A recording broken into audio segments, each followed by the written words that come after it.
अस्सलाम वालेकुम, कैसे हैं आप सब? उम्मीद है ठीक ठाक होंगे। अल्हम्दुलिल्लाह मैं भी ठीक ठाक हूँ। तो आज की जो वीडियो होगी वो ओवरऑल मतलब समराइज़ करेंगे हम चीज़ों को कि ओपन डोर स्कॉलरशिप या रशियन गवर्नमेंट स्कॉलरशिप या एचएससी स्कॉलरशिप, ये तीनों क्या है, क्या क्या प्रोसेस होता है, कैसे कैसे अप्लाई करने हैं, कब कब अप्लाई करना है, documentation, visa process, first day flight कहाँ से लेनी है, क्या कुछ लाना है। वैसे तो मैं इन हर टॉपिक पे वीडियो अलग अलग बना चुका हूँ, लेकिन आज की इस वीडियो में मैं ओवरऑल ए टू जी इन सारी चीज़ों को कवर करूँगा। मतलब अप्लाई करने से लेकर मॉस्को आने तक। तो वीडियो हो सकता है थोड़ी बहुत लेंथी हो जाए, तो आपने वीडियो एंड तक देखनी है, क्योंकि अभी कुछ ही मंथ्स में ओपन डोर्स ओपन हो जाएगी, एचएससी भी ओपन हो जाएगी और रशियन गवर्नमेंट स्कॉलरशिप भी दोबारा आएगी। अच्छा, तो ये हो गया। उसके बाद जितने भी व्यूवर्स नए हैं उन सबको पहले मैं अपना तारुफ़ करवा दूँ। मेरा नाम मोहम्मद असलम है और मैं 2024 में मॉस्को आया हूँ ओपन डोर स्कॉलरशिप में, और मैं स्ट्रक्चरल इंजीनियरिंग में मास्टर्स कर रहा हूँ। मेरा जो इंस्टीट्यूट है वो Moscow State University of Civil Engineering है, ठीक है। और अभी मेरा तकरीबन 1 ईयर कंप्लीट हो गया है। अक्टूबर की 3 तारीख को मेरा 1 साल मुकम्मल हो जाएगा रशिया में। अच्छा, ये हो गया। तो बिना किसी देरी के वीडियो स्टार्ट करते हैं।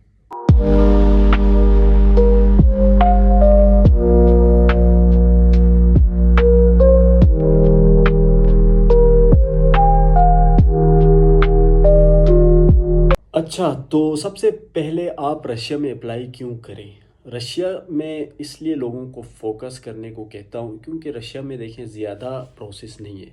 बहुत ही सिंपल सा प्रोसेस है। ना ही आपको आइल्स चाहिए होता है, ना ही आपको बैंक स्टेटमेंट चाहिए अगर आप स्कॉलरशिप पे आ रहे हैं तो। और अगर आप सेल्फ फाइनेंस में भी आ रहे हैं ना, तब भी इतना बड़ा बैंक स्टेटमेंट नहीं चाहिए होता है। 13-14 लाख का बैंक स्टेटमेंट आपने सिर्फ शो करवाना है, ठीक है।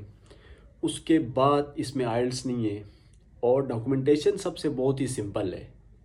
और रशिया में फिर अच्छी बात यह है कि आप यहाँ पर आने के बाद जॉब कर सकते हैं और टाइम लिमिट नहीं है कि आप इतने इतने घंटे जॉब करेंगे। आप जितना चाहे काम कर सकते हैं, पैसे बना सकते हैं। बाकी दूसरी कंट्रीज़ में आपको पता है लिमिट होती है, आइल्स की रिक्वायरमेंट्स होती हैं। अच्छा, फिर block account, banks Europe Europe की साइड में तो फिर ब्लॉक अकाउंट का चक्कर है। तो रशिया सबसे इजी तरीका है आपको अपनी कंट्री से निकलने का और यूरोपियन सिटीज़ जैसे मॉस्को, सेंट पीटर्सबर्ग में पढ़ने का, और फिर रशिया को एज अ स्टेपिंग स्टोन बना के आप दूसरी कंट्रीज़ में, ऑस्ट्रेलिया, यूरोप, कहीं भी जा सकते हैं ईज़िली। तो इसलिए मैं रशिया रिकमेंड करता हूँ स्टूडेंट्स को, क्योंकि आपको पता है डायरेक्टली किसी बड़ी डेवलप कंट्री में जाना अगर आपका प्रोफाइल लो हो तो मुश्किल होता है, लेकिन रशिया आप इज़िली आ सकते हैं। तो रशिया आने के स्कॉलरशिप के थ्रू 4 रास्ते हैं। पहला, आप ओपन डोर्स में आएँ। अभी फ़िलहाल कोई स्कॉलरशिप ओपन नहीं है। जो ही स्कॉलरशिप ओपन होती है मैं आप डिटेल वीडियो बनाऊंगा। पहले कुछ स्कॉलरशिप्स मैं बना भी चुका हूँ, इस बार फिर बनाऊंगा। तो पहली स्कॉलरशिप है ओपन डोर्स, दूसरी है रशियन गवर्नमेंट स्कॉलरशिप, और तीसरी जो स्कॉलरशिप है वो है एचएससी। एचएससी यूनिवर्सिटी है, वो अपनी स्कॉलरशिप्स देती है। और चौथी जो सबसे जो प्रेस्टिजियस स्कॉलरशिप है वो है स्कॉलटेक। तो ये 4 स्कॉलरशिप्स है, इनमें आप अप्लाई करेंगे। अभी कोई स्कॉलरशिप ओपन नहीं है, कुछ मंथ्स के बाद सारी ओपन हो जाएंगी, तो आप स्टे ट्यून रहें, मैं इंशाल्लाह वीडियो बनाऊंगा सब पे। इसके अलावा इन 4 स्कॉलरशिप्स के अलावा अगर आप सेल्फ फाइनेंस में आना चाहते हैं तो आप मुझसे कांटेक्ट करें, मैं आपका admission, visa process, each and everything करवा के दूंगा। अगर आप लैंग्वेज कोर्स में या किसी भी कोर्स में आना चाहते हैं तो एमबीबीएस हो, बीडीएस हो, कोई भी कोर्स हो, ठीक है। देखें, जो रशिया की स्कॉलरशिप्स हैं स्कॉलटेक को हटाकर, यानी जो 3 स्कॉलरशिप्स है open doors, Russian government scholarship और एचएससी, ये आपकी सिर्फ और सिर्फ ट्यूशन फ़ी कवर करती हैं, और जो आपकी डॉर्मेट्री की फ़ीस है वो काफ़ी हद तक डिस्काउंट दे देते हैं उसमें। बाकी स्टाइपेंड ना देने के बराबर है। मतलब आपने ये सोचना है कि स्टाइपेंड नहीं है, जस्ट वो आपको फ्री में पढ़ा रहे हैं और आपको डॉर्मेट्री रहने की जगह दे रहे हैं, दैट्स इट। आपने अपनी सर्वाइवल के लिए यहाँ पर जॉब्स करनी है। जॉब्स फिर और जॉब्स करेंगे आप यहाँ पर, क्योंकि आपको पता है फील्ड की जॉब के लिए आपको रशियन लैंग्वेज आना मस्ट है। तो आपने इसलिए जब पाकिस्तान से आए तो अपने साथ जो फीमेल्स है वो थोड़ी रकम ज़्यादा लाएं, क्योंकि जॉब मिलने तक थोड़ा आपने ख़ुद अपने दम पे सरवाइव करना है। बाकी लड़कों का तो मसला नहीं है, अगर आप आज रशिया हैं तो सुबह आप जॉब करेंगे आपको पैसे मिल जाएंगे। ऐसी भी जॉब्स है जिसमें आपको कुछ भी नहीं चाहिए होती डॉक्यूमेंट्स वगैरह, जस्ट आपके पास पासपोर्ट होना चाहिए और आप वो काम कर सकते हैं। बाकी उसके बाद जब आप यूनिवर्सिटी में आते हैं, डॉक्यूमेंटेशन करवाते हैं, फिर आपको स्टोर कीपर की जॉब्स, फूड रेस्टोरेंट वगैरह इस टाइप की जॉब से मिलती हैं, तो ये हो जाएगा। बाकी जो एक क्वेश्चन मुझसे काफ़ी पूछते हैं कि जो प्रिपरेटरी ईयर में आते हैं वो कौन सी जॉब्स कर सकते हैं। भाई बहुत सारी जॉब्स हैं, आप वो सारी जॉब्स कर सकते हैं जिसमें वर्क परमिट लेटर रिक्वायर्ड नहीं है। फॉर एग्जांपल फूड रेस्टोरेंट्स की जॉब कर सकते हैं, उनमें वर्क परमिट नहीं है। बाकी लड़कों के लिए तो बहुत सारी जॉब्स हैं, आप फर्नीचर का काम कर सकते हैं, वेयर हाउसेस में काम कर सकते हैं और कंस्ट्रक्शन के काम कर सकते हैं। दिन का आपको 5,000 रूबल्स मिलेगा, मतलब बहुत सारी जॉब्स हैं, ठीक है। तो ये सारी चीज़ें, बाकी आपने ये सोच के आना है कि रशिया में आपने जॉब ही करनी है, आपको स्टाइपेंड नहीं मिलेगा। जॉब जो कर सकता है वो रशिया है। बाकी अक्सर स्टूडेंट्स मुझसे कहते हैं कि सीएससी और ओपन डोर्स में से कौन सा अच्छा है। तो अगर आप रशिया में आके जॉब कर सकते हैं तो फिर रशिया ओपन डोर्स बेहतरीन है सीएससी से। लेकिन अगर आप जॉब नहीं कर सकते तो फिर सीएससी अच्छा है, आपको बैठे बैठे थोड़े पैसे मिल रहे हैं, पढ़ाई भी साथ साथ हो रही है, तो चाइना बेस्ट। लेकिन आप जॉब करेंगे तो फिर आप सीएससी से ज़्यादा कमाएंगे। So open doors is best. ये हो गया। उसके बाद अब मैं आपको बताता हूँ कि आपके कौन कौन से डॉक्यूमेंट्स रिक्वायर्ड होते हैं इस प्रोसेस के लिए। जैसा कि मैंने पहले कहा कि डॉक्यूमेंट्स इतने ज़्यादा नहीं चाहिए, सिंपल से डॉक्यूमेंट्स हैं। सबसे पहले अगर आप बैचलर्स के लिए अप्लाई कर रहे हैं तो आप अपनी मैट्रिक की डिग्री, मैट्रिक की ट्रांसक्रिप्ट रेडी रखें। बैचलर्स एफएससी की डिग्री और एफएससी की ट्रांसक्रिप्ट, ठीक है। 4 हो गए एजुकेशन डॉक्यूमेंट्स। इनके साथ आपका एक पासपोर्ट होना चाहिए जो कि 6 मंथ्स तक वैलिड हो, एक्सपायर ना हुआ हो।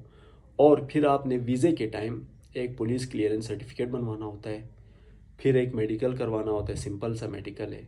बस यही चीज़ें आपको चाहिए रशिया में आने के लिए। और इन सारी डॉक्यूमेंट्स को अटेस्ट करवाना है, और अटेस्टेशन कहाँ से करवानी है वो भी मैं आपको बताता हूँ, ठीक है। तो सबसे पहले आप देखें, आपके जितने भी एजुकेशनल डॉक्यूमेंट्स हैं उनको आप अपने अपने इदारों से वेरीफाई करवाएं। फॉर एग्ज़ाम्पल मैट्रिक के डॉक्यूमेंट्स हैं, उनको आप पहले बोर्ड से वेरीफाई करवाएं। बोर्ड से करवाने के बाद आप ले जाए आईबीसीसी से, वहाँ से अटेस्ट करवाएं। इसी तरह एफएससी के डॉक्यूमेंट्स को पहले बोर्ड्स, बल्कि एफएससी के डॉक्यूमेंट्स को आप डायरेक्ट आईबीसीसी से वेरीफाई करवा सकते हैं, बोर्ड ले जाने की ज़रूरत नहीं है। अगर ले जाते तब भी ठीक है। उसके बाद आईबीसीसी से अटेस्टेशन हो गई। इसी तरह अगर आप मास्टर्स में आ रहे हैं तो आपने बैचलर की डिग्री और ट्रांसक्रिप्ट को भी अटेस्ट करवाना है। किससे? अपनी यूनिवर्सिटी से पहले, देन एचएससी से अटेस्ट करवाना है, ठीक है। एचएससी कह रहा हूँ, HEC, higher education commission, HEC, ठीक है। तो यहाँ से अटेस्ट हो गई। उसके बाद अभी इन सारे डॉक्यूमेंट्स को आपने लेकर जाने कहाँ पर? मोफा। देखिए मोफा में 2 चीज़ें। असल में जो रशिया होता है, रशिया आपके एपोस्टाइल डॉक्यूमेंट्स मांगता है। रशिया को आपके मोफा से अटेस्टेड या एचएससी से अटेस्टेड डॉक्यूमेंट से कोई सरोकार नहीं है। अगर आपके डॉक्यूमेंट्स डायरेक्टली अपोस्टाइल हो जाते हैं ना, तो आप अटेस्टेशन के पीछे ही ना जाए, ठीक है। क्योंकि अपोस्टाइल उस वक्त तक होते हैं जब आपकी पिछली सारी अटेस्टेशंस कंप्लीट हुई हो, तब अपोस्टाइल होता है। अगर आपने मोफा से अटेस्ट करवाया है तब अपोस्टाइल होगा, बोर्ड से अटेस्ट है तब अपोस्टाइल होगा। तो ये एक प्रोसेस है, इसलिए आपको फॉलो करना होगा। तो इनको अटेस्ट करवाना है। अटेस्ट कैसे करवाना होता है? अपॉइंटमेंट लेनी होती है, आईबीसीसी के वेबसाइट पे जाके अपॉइंटमेंट ले, एचएससी की वेबसाइट पे, मोफा की, ईच एंड एवरीथिंग का आपने अपॉइंटमेंट लेना है। अब रही बात मेडिकल और पुलिस क्लियरेंस सर्टिफिकेट की, तो इन दोनों को आपने वीज़े से कुछ मंथ पहले बनवाना है। बनवाने के बाद आपने सिर्फ़ और सिर्फ पुलिस क्लियरेंस को मोफा से लाजमी अटेस्ट करवाना है। अगर आप मोफा से अटेस्ट नहीं करवाएंगे अपनी पुलिस क्लियरेंस सर्टिफिकेट और आप यहाँ आ जाएंगे रशिया में, तो ये होगा कि मसला आपके साथ, जब आप यहाँ पे फॉर एग्जांपल आरवीपीओ के लिए अप्लाई करते हैं तो आपको पता है पुलिस क्लियरेंस चाहिए होती है। तो जब आप एम्बेसी जाएंगे पाकिस्तान की, यहाँ पर जो है, वहाँ जब आप जाएंगे तो वो कहेंगे आप अपना पुराना पुलिस क्लियरेंस दिखाएं जो आप पाकिस्तान से लाए हैं, और अगर उसमें मोफा की अटेस्टेशन नहीं होगी तो आपका यहाँ पर पुलिस क्लियरेंस नहीं बनेगा, तो आपको दोबारा पाकिस्तान जाके बनवाना होगा। तो इसलिए जब भी आप यहाँ रशिया आएँ, अपना पुलिस क्लियरेंस सर्टिफिकेट जो होता है उसको मोफा से लाजमी अटेस्ट करवाएं। सिर्फ मोफा से अटेस्ट करवाएं, एपोस्टाइल ना करवाएं। एपोस्टाइल आपने सिर्फ अपनी लास्ट डिग्री और ट्रांसक्रिप्ट करवानी होती है। ये आपके डॉक्यूमेंट्स है, देखिए इसमें कोई झंझट नहीं है। और अगर आप सेल्फ फाइनेंस में आ रहे हैं तो आपको 13 से 15 लाख का बैंक स्टेटमेंट शो करवाना होता है। यही डॉक्यूमेंट्स चाहिए और तो कुछ नहीं चाहिए। साथ में मैं एक और चीज़ आप लोगों को बताता चलूँ। देखिए, आप लोगों को एक मशवरा दे रहा हूँ। मैं आपको कभी नहीं कहता कि आप मेरी वीडियोस देखें। अगर आप किसी और की देख रहे हैं तो अच्छी बात है, उसकी देखें। लेकिन कहने का मकसद ये है कि आप कंफ्यूज ना हो, किसी और की वीडियो देखें या मेरी वीडियो देख के फिर कहें कि फ़लाँ ये कह रहे, आप ये कह रहे, आप ये कह रहे। इसलिए बंदा कंफ्यूज होता है। कोशिश करें एक बंदे के साथ जुड़े रहें। अगर आप किसी और की देख रहे हैं तो उसी के साथ जुड़े रहें। जब आप उसकी देखेंगे फिर मेरी देखेंगे तो आप कंफ्यूज हो जाएंगे। ज़ाहिर है थोड़ा बहुत चेंज हो सकता है, क्योंकि मैं अपना एक्सपीरियंस बता रहा हूँ। मैं भी मॉस्को पहुँचा हूँ, जो दूसरा बंदा पहुँचा है वो भी मॉस्को ही पहुँचा है, वो अपना एक्सपीरियंस बता रहा है। तो कि कोशिश करें एक को फॉलो करें ताकि आप कन्फ्यूजन से बचें। ठीक है। अच्छा, डॉक्यूमेंटेशन हो गई। उसके बाद अब मैं बताता हूँ आपने क्या करना है। कोई मुश्किल नहीं है, सिंपली अप्लाई करना होता है स्कॉलरशिप्स के पोर्टल में जाके। वो इंशाल्लाह मैं हर उस पर जो है स्कॉलरशिप पे अलग अलग वीडियो बनाऊंगा। अभी तो कोई डेट्स नहीं आई। अभी आप लोग फ़िलहाल अपने डॉक्यूमेंट्स रेडी रखें। ठीक है। अगर आपकी डिग्री या ट्रांसक्रिप्ट नहीं भी आई है तो तब भी आप अप्लाई कर सकते हैं होप सर्टिफिकेट की बेस पे। तो ये चीज़ें ठीक है। अब यहाँ से आगे जो वीडियो का पार्ट है वो उन लोगों के लिए जो स्कॉलरशिप पे अप्लाई करके वेट कर रहे हैं वीज़े नंबर का। तो सबसे पहले देखें वीज़ा नंबर अभी जिनका नहीं आया है, क्यों नहीं आया है, क्या सीन है, मैं बताता हूँ। जो आपको ट्रैकिंग नंबर दिया है ना, उसमें आप अपना वीज़ा नंबर देखेंगे डायरेक्टेड स्टेज पर, जो कि ऑलमोस्ट सेकंड लास्ट स्टेज होती है। उस पे एंड पे वीज़ा इन्फॉर्मेशन आती है। जिस दिन आपको ये वीज़ा इन्फॉर्मेशन आ जाए, आपने सिंपली वीज़े की अपॉइंटमेंट लेनी है। कैसे अपॉइंटमेंट लेनी है उस पर मैं वीडियो बना चुका हूँ, लिंक मैं डिस्क्रिप्शन में दे दूँगा, वहाँ से देखें। अपॉइंटमेंट लेने के बाद आपने एप्लीकेशन फॉर्म होते हैं वो फिल करना है, वो भी मैं आपको बता दूंगा कैसे फिल करना है, उसकी भी लिंक मैं डिस्क्रिप्शन में दे दूंगा। अब कुछ स्टूडेंट्स है जो कह रहे हैं कि हम विनर है, अभी तक हमारा ट्रैक की जो वीज़ा नंबर है वो नहीं है। देखें, ये जो वीज़ा नंबर आता है ये सीरियल वाइज आता है। एग्जैक्टली तो कुछ पता नहीं है, लेकिन जितना मुझे पता है उस हिसाब से सीरियल वाइज आता है। और एक कंट्री वाइज सीरियल, मतलब फॉर एग्जांपल पहले इंडिया के विनर्स जितने हैं उनका सीरियल नंबर आएगा, फिर हो सकता है किसी और कंट्री के आए, पाकिस्तान, अफ़गानिस्तान, इनके थोड़ा लास्ट में आते हैं। तो आप लोगों ने थोड़ा वेट करना है। और जब चेंज हो, क्योंकि प्रोसेस जो है ना अचानक से बहुत तेज़ हो जाता है। फॉर एग्ज़ाम्पल अगर आपका फर्स्ट स्टेज में आपका ट्रैकिंग नंबर है तो हो सकता है एक ही हफ्ते में ये सारे कवर होकर डायरेक्ट आपका वीज़ा नंबर आ जाए। तो फिलहाल आप मायूस ना हो, वेट करें, इंशाल्लाह आ जाएगा वीज़ा नंबर। अगर आप विनर है तो पक्का आ जाएगा। ठीक है। बाकी रनर्स अब जितने भी उनका भी आएगा, लेकिन आपने करना क्या है, थोड़ा वेट करना है। और इस दौरान आप अपनी जो पुराना मेडिकल है, और अगर आपने पहले पुलिस क्लियरेंस बनवाई थी तो उनको रिन्यू करवाएं। और जो मेडिकल है उसमें आप पूरा मेडिकल ना करें, जस्ट एक HIV की रिपोर्ट है उसको बनवाएं फ्रेश सी, और उसको ट्रांसलेट भी ना करवाएं, जस्ट वो रिपोर्ट अपने पास रखें। अक्सर ये होता है कि जब इंटरव्यू देने जाते हैं आप एम्बेसी में, तो वो आपसे पूछता है कि आप अपना मेडिकल दिखाएं HIV का, तो तब आपने वो दिखाना है। मुझसे तो ये भी कुछ भी नहीं पूछा था, मैंने तो अपना वही पुराना मेडिकल शो करवा दिया था उन्हें। ठीक है। ये हो गया। अभी फ़िलहाल के लिए आपने ये चीज़ें करनी है, वेट करें और आप कुछ नहीं कर सकते। अब कुछ स्टूडेंट्स जो HSC स्कॉलरशिप में सेलेक्ट हुए हैं उनका कहना है कि डॉर्मेट्री की फ़ीस मांग रहे हैं वो लोग। तो देखें, ये उनकी अपनी मर्ज़ी है। अगर आप HSC स्कॉलरशिप में सेलेक्ट होते हैं, क्योंकि HSC आपको पता है एक अच्छा इंस्टीट्यूट है और ऑल ओवर द वर्ल्ड उसकी अच्छी रैंकिंग है। तो ड्यू टू हाई कंपटीशन हो सकता है वो आपको 100% फुल स्कॉलरशिप ना दे रहे हों। अगर आप वो को कह रहे हैं कि हम आपको 100% दे रहे हैं, तो वो 100% इन द सेंस आपकी ट्यूशन फ़ी में दे रहे हैं।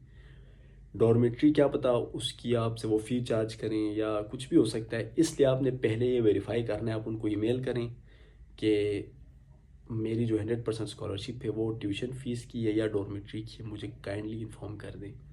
क्योंकि अगर आपकी डॉर्मेट्री की फ़ीस नहीं है, अगर आपको फ़ीस देनी होगी तब आपको बहुत हार्ड हो जाएगा। ठीक है।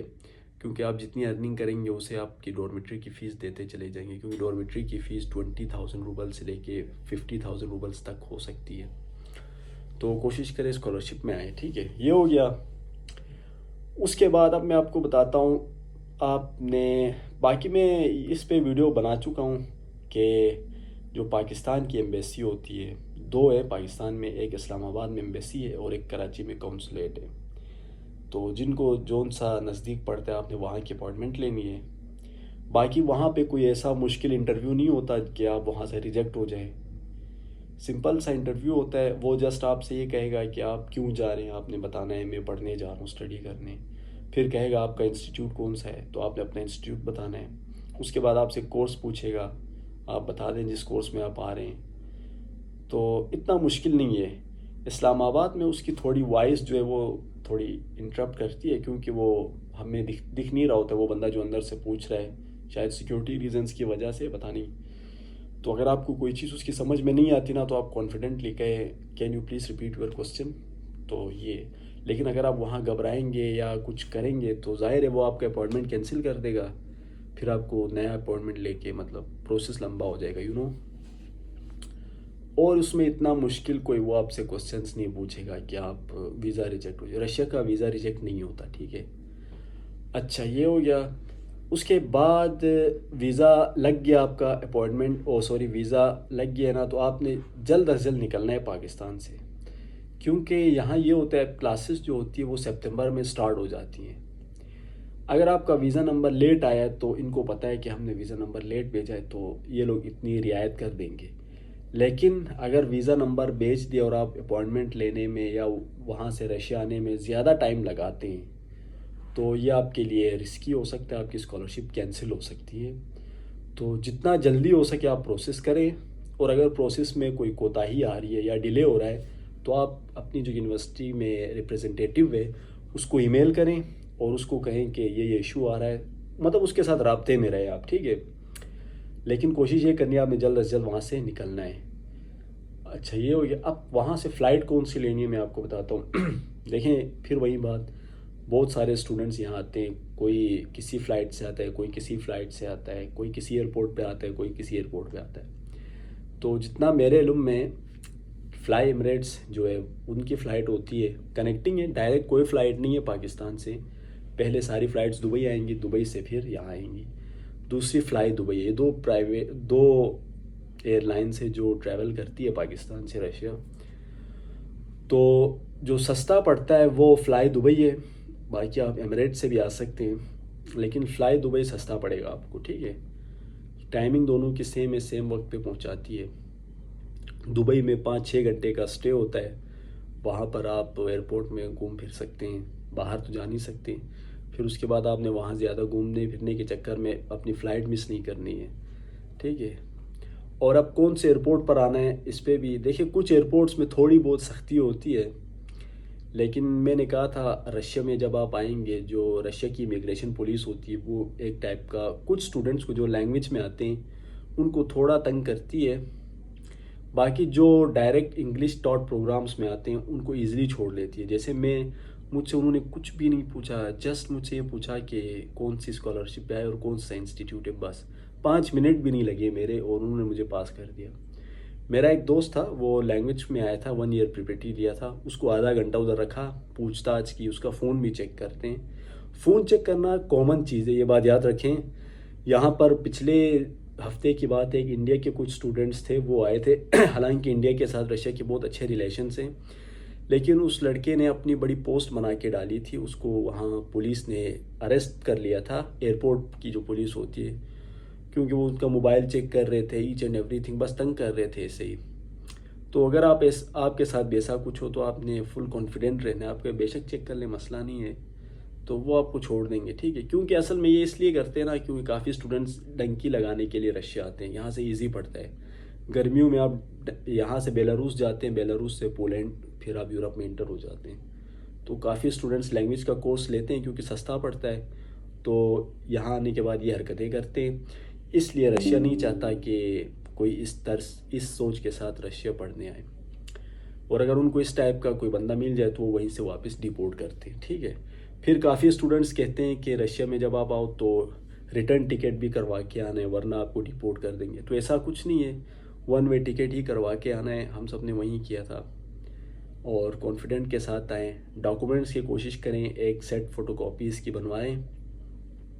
इन केस आपसे मांगते हैं तो आपको इजी होगा, वो सारे डॉक्यूमेंट्स की जो एक सेट है आप उनको हैंड ओवर करेंगे।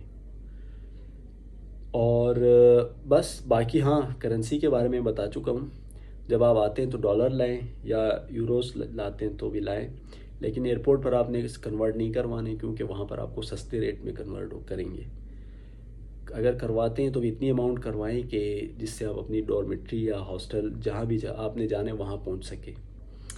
उसके बाद आप सिटी में जाके किसी भी जो बैंक से या कहीं से भी आप कन्वर्ट करवा सकते हैं। ये उसके बाद मैंने इस पे भी वीडियो बनाई है कि आपने रशिया से, पाकिस्तान से, सॉरी, आप जिस कंट्री से आ रहे हैं कौन कौन सी लाजमी चीज़ें लानी है, उसकी भी मैं लिंक डिस्क्रिप्शन में दे दूँगा। और ये सारी चीज़ें, इसके बाद भी आपको कोई कन्फ्यूजन होती है तो आप मुझे पर्सनली भी पूछ सकते हैं, मैं इंशाल्लाह आपकी हेल्प करूँगा। फिर इंशाल्लाह नेक्स्ट वीडियो में मिलते हैं, तब तक अपना ख्याल रखिए, दुआओं में याद रखिए। अल्लाह हाफिज़।